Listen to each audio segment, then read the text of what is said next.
خطر این بحران هویت حالا چقدر میتونه روی فرد و جامعه تاثیرگذار باشه؟ حالا شما اشاره هم داشتید به مطالبی. بله گفتم این خطر واقعا، من تیتروار گفتم نگاه کنید اون فردی میشه تسلیم. نگاه کنید فردی میشه که برای خودش هیچ گونه پایه و اساس و قدرت و توان تصمیم گیری و شناخت و هدفمندی رو نداره و خیلی راحت تحت تأثیر هر بادی قرار میگیره، تحت تأثیر امواج قرار میگیره و این فرد به عنوان یک فرد ضعیف و بیمار هست و این افراد جامعه رو تشکیل میدن و این جامعه به یک جامعه بحران زده و ضعیف و بیمار تبدیل میشه.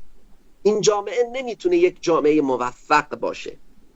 نگاه کنید و این جامعه دوچار تضاد، دوچار شکنندگی، دوچار ضعف، دوچار دگرگونی و تنش در شناخت خودش و شناخت وظایفش رو داره. تو ببینید جامعه وقتی این گونه باشه خب دوچار تضاد هست. یه وقتی میبینی ببخشید دین رو تایید میکنه و رژیم رو تایید میکنه، یه وقتی میبینی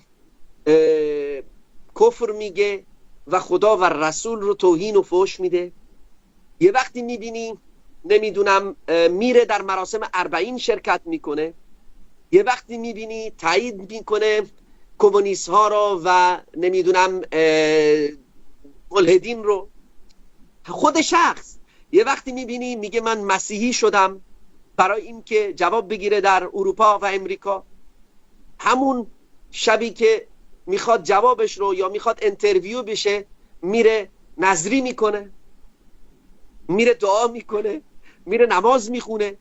فردا من مسیحی توی انترویو قبول بشم یا جوابم بیاد یا بتونم جواب بدم بگم من مسیحی شدم، همون شبش نظری گرفته برای امام حسین. نگاه کنید این شخص دچار بحران هویته، این جامعه دچار بحران هویته.